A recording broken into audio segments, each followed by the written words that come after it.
કે હવે યુદ્ધ વિરામ નહીં, હવે ફરી યુદ્ધ કરીશું, અને એ ચક્કરમાં અત્યારે ફિલહાલ ભારતીય માર્કેટ્સમાં બહુ મોટો કડાકો તમે જુઓ અત્યારે ફિલહાલ હજુ પણ અટકી નથી રહ્યા, 23,950 પર પહોંચી ગયો છે નિફ્ટી. બિલકુલ યસ. સૌથી પહેલાં તો ગુડ આફ્ટરનૂન. તમે જુઓ તો જે રીતે માર્કેટમાં અત્યારે જસ્ટ રિસેન્ટલી છેલ્લા તમે જુઓ તો 21 મિનિટમાં જે રીતે આપણને એક કરેક્શન જોવા મળી રહ્યું છે, નો ડાઉટ આ એક કહેવાય ને કે ખરાબ રીતનું આપણે કહેવાય ને સેલિંગ પ્રેશર માર્કેટમાં આવી રહ્યું છે.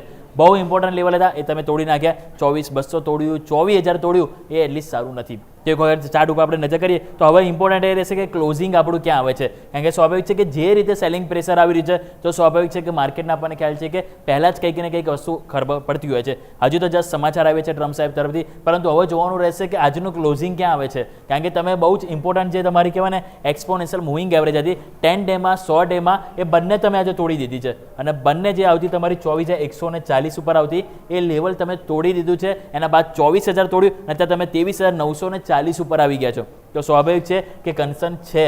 હવે આ એટલીસ્ટ લેવલ તમારું બહુ ઇમ્પોર્ટન્ટ છે 24,000નું. અગર જો આ ઘટાડો આવ્યો છે, જોઈએ હજુ થોડો ટાઈમ છે, અગર ક્લોઝિંગમાં 24,000 લેવલ સાચવી રહે છે તો એમ કહેવાશે કે ચલો હજુ પણ ન્યુટ્રલ છે માર્કેટ. પરંતુ જો 24,000 નીચે તમારું ક્લોઝિંગ આપે, અગર દિવસના લો ઉપર આપે છે, તો પછી ચાન્સીસ રહેશે કે માર્કેટ એક વખત 23,800 તરફ પણ જઈ શકે છે. એટલે હવે તમારો જે નેક્સ્ટ સપોર્ટ જે છે એ તમારો આ આવી જશે કે જે મેક્સિમમ ટાઈમ તમે સપોર્ટ લીધો. 23,800 જો તમારો સપોર્ટ નથી રહેતો તો પછી 23,645 સાથે ગેપ છે ને, જે છેલ્લા આપણે જોઈએ તો ઓલમોસ્ટ જૂન મહિનાથી આપણે વાત કરી રહ્યા છીએ ગેપ પૂરો થઈ શકે. સો એઝ ઓફ નાવ આપણે ક્લોઝિંગ માટે 24,000 લેવલ ઇમ્પોર્ટન્ટ છે. અગર જો આની નીચે આવે છે તો 23,800 લેવલ એક સપોર્ટ તરીકે જોઈશું, ત્યાં ડાઉનસાઇડ પોસિબલ છે, અને 23,800 નીચે 23,645 લેવલ જોવા મળી શકે. નવી તેજી માટે સ્વાભાવિક છે કે પહેલાં 24,000 ઉપર ક્લોઝ થવું જરૂરી છે, અને ફર્ધર આવનારા દિવસ એટલે કે આવતીકાલે એટલીસ્ટ 24,140 એની ઉપર જવું જરૂરી છે, જે આવે છે 10 ડેમાં 100 ડેમાં. એની ઉપર જઈશું એ બાદ જ હવે એક કોન્ફિડન્સ તેજીનો આપણને જોવા મળશે. તો આ વાત કરીએ આપણે ડેલી 15 મિનિટ તમે નજર કરો તો 15 મિનિટમાં પણ તમને જોવા મળશે જે રીતે સેલિંગ પ્રેશર તમે નજર કરો તો આજના દિવસે તમને જોવા મળી રહ્યું છે. આ એક એરિયા હતો કે જેની ઉપર તમે ટકી રહ્યા હતા, નથી તેજી આવતી પરંતુ નહોતું સેલિંગ પ્રેશર આવતું, પરંતુ તમે જો લાસ્ટ તમે ગઈકાલે પણ છેલ્લા 2-2.5 કલાકમાં એક સેલિંગ પ્રેશર આવ્યું. તમે આજે જુઓ તો કન્સોલિડેશન રહ્યો, અને એ બાદ તમે જો ગેપ ડાઉન ઓપનિંગ બાદ કન્સોલિડેશન રહ્યું, પછી જે સેલિંગ પ્રેશર આવ્યું ને એમાં તમે કહેવાય ને આ જે પાછો એરિયા હતો ને 23,800 થી 24,000 જે એક કન્સોલિડેશન એરિયા હતો કે જેમાં માર્કેટ કન્ફ્યુઝ થઈ હતું, ત્યાં પાછા આવી ગયા છો. એટલે સ્વાભાવિક છે કે હવે આજનું ક્લોઝિંગ બહુ ઇમ્પોર્ટન્ટ રહેશે. એક વખત તમે ઓપન ઇન્ટરેસ્ટ ઉપર નજર કરો તો ત્યાં પણ તમને જોવા મળશે કે જે રીતે તમે જો માહોલ જોવા મળી રહ્યો છે તો સ્વાભાવિક છે કે અત્યારે તો આપણે આ બધાથી ખાસા નીચે આવી ગયા છે. અત્યારે જો તમે નજર કરો તો આપણને 24,000 ઉપર તમે નજર કરો તો ત્યાં આપણને જોવા મળશે અત્યારે એઝ ઓફ નાવ નિફ્ટીમાં આપણને જોવા મળી રહ્યો છે 50 લાખ પુટ રાઇટર્સ છે અને કોલ રાઇટર્સ 47 લાખ. એટલે હજુ પણ ચલો પુટ રાઇટર્સ છે, પરંતુ પુટ રાઇટર્સ હજી ક્લોઝિંગ સુધી કોન્ફિડન્સ જાળવવો જરૂરી છે. જો જાળવશે તો ચાન્સીસ રહેશે કે આપણે એક વખત ઉપર આવી જઈએ 24,000 ઉપર ક્લોઝિંગ માટે, પરંતુ આવવું જરૂરી છે. જો લો ઉપર આવીશું તો સ્વાભાવિક છે કે 23,800 પછી આ એક લાસ્ટ હોપ આપણા માટે રહેશે. વાત કરીએ બેંક નિફ્ટી તો બેંક નિફ્ટીમાં તમે જો 10 ડેમાં છેલ્લા કેટલાય ટાઈમથી આપણે રિસ્પેક્ટ આપી રહ્યા હતા, પરંતુ તમે નજર કરો આ આખા તમે જોશો ને તો આજે આ પીરિયડ હતો કન્સોલિડેશન ટુ સ્લાઇટલી પોઝિટિવ જતું હતું. તમે 10 ડેમાં ઉપર જ્યારે આવો તમે એક સપોર્ટ આપતા, પરંતુ આજે એ સપોર્ટ તમે તોડી દીધો, અને અત્યારે જો તમે નજર કરો તો બેંક નિફ્ટી આપણને લો બનાવ્યો 56,970. એક્ઝેક્ટલી તમે અહીંયા આવી ગયા છો. આજે મેં બોક્સ જે ડ્રો કર્યું છે ને એ 57,000 તમારું એક બોટમ છે. હવે આ તમારું તૂટ્યું એટલે સ્વાભાવિક છે કે 56,800 જે તમારો આવે છે એક ગેપ છે, તો આ પણ ગેપ તમારો પૂરો થઈ શકે. તો સ્વાભાવિક છે કે હવે 57,000 ની નીચે વીકનેસ છે ને 56,800, અને એના બાદ આપણને ફર્ધર નીચે કહેવાય ને પછી 100 ડેમાં જે તમારી આવે છે 56,400 એ તરફ જઈ શકે છે. સો અહીંયા પણ એટલીસ્ટ ક્લોઝિંગ બેસિસ 57,000 લેવલ જાળવવું જરૂરી છે, જેમ નિફ્ટીમાં જાળવવું જરૂરી છે 24,000નું લેવલ. અને ઉપર નવી તેજી માટે સ્વાભાવિક છે કે પહેલાં આપણે 10 ડેમાં ઉપર જવું જરૂરી છે, જે 10 ડેમાં તમારું આવી ગયું છે 57,800. તો જ્યાં સુધી 57,800 ની ઉપર નહીં છે ને ત્યાં સુધી માર્કેટનું સ્ટ્રક્ચર સેલ ઓન રાઇસ આપણને જોવા મળી શકે છે.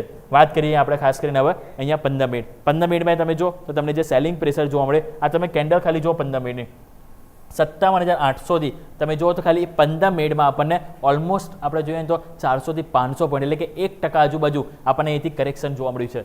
એટલે સ્વાભાવિક છે કે હવે આ જે રેન્જ હતી પાછા તમે અંદર આવી ગયા છો. હવે આ રેન્જ જો તમે નથી સાચવતા કે જે આપણે અહીંયા સપોર્ટ લઈને સરસ તેજી બતાવી હતી, તો પછી એ પ્રોબ્લેમ આપણે જેમ વાત કરી નીચેની તરફ 56,400 તરફ પણ લઈ જઈ શકે છે. ઓપન ઇન્ટરેસ્ટ તમે જુઓ તો ત્યાં આપણને 57,000 ઉપર એક સરસ એરિયા હતો કે જ્યાં એક સપોર્ટ મળતો હતો, પરંતુ એ પણ તમે તોડી રહ્યા છો. એટલે હવે કન્સર્ન તો એ જ રહેશે કે 58,000 સવાર પણ આપણે વાત કરતા હતા અગર આની ઉપર તમે નહીં આવો કમબેક નહીં કરો તો સેલિંગ પ્રેશર આવશે. હવે આજે 3 લાખ નજીક તમે જો કોલ રાઇટર્સ આવી ગયા એટલે અહીંયા તમે અત્યારે ડાયરેક્ટ કહેવાય ને કે આ બધું લેવલ તમે તોડીને નીચે આવી ગયા છો અને નીચે તમે અત્યારે 57,000 આજનો હાઈ તમે જુઓ તો બેંક નિફ્ટીમાં આપણને 58,075 હતો, ટક્યા નહીં તરત તમે નીચે આવ્યા અને અત્યારે તમે જો 56,875 એટલે કે હાઈથી આપણે જોઈએ ને તો ઓલમોસ્ટ 1200 પોઈન્ટ કરેક્શન હાલ આપણને બેંક નિફ્ટીમાં જોવા મળી રહ્યું છે. તો સ્વાભાવિક છે કે હવે ક્લોઝિંગ ઇમ્પોર્ટન્ટ રહેશે. જો ક્લોઝિંગ 57,000 ઉપર નથી આવતું નીચે આવે છે તો એક વખત 56,400 તરફ બેંક નિફ્ટી જઈ શકે છે. સેમ વે નિફ્ટીમાં આપણે વાત કરી 24,000 લેવલ ક્લોઝિંગ માટે ઇમ્પોર્ટન્ટ છે, નથી આવતું તો 23,800 ના લેવલ પણ આપણને જોવા મળી શકે અને 23,800 નીચે ફર્ધર આપણને વીકનેસ 23,645 ગેપ છે એ ફીલ કરવા માર્કેટ જઈ શકે છે. યસ જઈ શકે છે નહીં, પહોંચી ગયા 23,914, 900નો લો બન્યો 23,900 યોમિક અને બેંક નિફ્ટીનો લો બન્યો છે 56,872. યસ એટલે જે કંઈ પણ ટેકનિકલ ગેપ હતા, Yes. મૂવિંગ એવરેજીસ દૂર હતી, જે કંઈ પણ હતું એ બધું પૂરું થઈ ગયું છે એવું આપણે અત્યારે માની લઈએ. તો બેંક હવે નિફ્ટીમાં closing, યસ yes. બેંક નિફ્ટીમાં ઓલમોસ્ટ જે આપણે ગેપ વાત કરીએ ગેપ પૂરો થઈ ગયો છે, પરંતુ હવે રાહ જોવાની છે નિફ્ટીની કે નિફ્ટીમાં જે 23,800 લેવલ છે સપોર્ટ લે છે નહીં. અગર જો નથી લેતું કે જૂન મહિનામાં 3 વખત સપોર્ટ લીધા એટલે હવે જો નથી લેતું તો ભાઈ ત્યાં પણ ગેપ છે 23,645 એક ગેપ પૂરો કરવા પછી જઈ શકે છે. જઈ શકે છે. હવે એ તમે ના બોલો કેમ કે આ જતું રહેશે એનું કંઈ નક્કી નથી. અત્યારની સ્થિતિ એવી છે. બટ વન સેકન્ડ આભાર યોમિક આપનો અમારા સાથે જોડાવા માટે. By the way volatility index એક વખત જરા જોઈ લો દર્શક મિત્રો. ઇન્ડિયા વિક્સ તમારો 14.88 પર અત્યારે ફિલહાલ છે, જે 27%, આઈ રિપીટ, ઇન્ડિયા વિક્સમાં 27%નો મોટો ઉછાળો તમને ઇન્ટ્રાડેમાં જોવા મળી રહ્યો છે. એક જ દિવસમાં બધું હતું નતું થઈ ગયું દર્શક મિત્રો. માર્કેટ માટે એવું કહેવાય, કારણ કે ક્યાં તમે 24,300ના હાઈ બનાવ્યા, આ સિરીઝમાં એટલે કે જુલાઈ સિરીઝમાં 530ના હાઈ બનાવ્યા, ત્યાંથી તમે 900 તોડવાનો પ્રયત્ન કરી રહ્યા છો 530 પર. અત્યારે તો ફિલહાલ દર્શક મિત્રો એવી સ્થિતિ છે કે નિફ્ટીમાં 100 પોઈન્ટ કાઉન્ટ કરે છે, કારણ કે તમે અત્યારે ધીમી પણ મક્કમ ગતિ આગળ વધી રહ્યા છો અને એમાં અચાનક જ આવો સીધો પાછળથી કોઈ ટપલી લગાવી હોય જોરદાર, એવા પ્રકારે માર્કેટમાં અત્યારે ફિલહાલ તમને ઘટાડો જોવા મળી રહ્યો છે.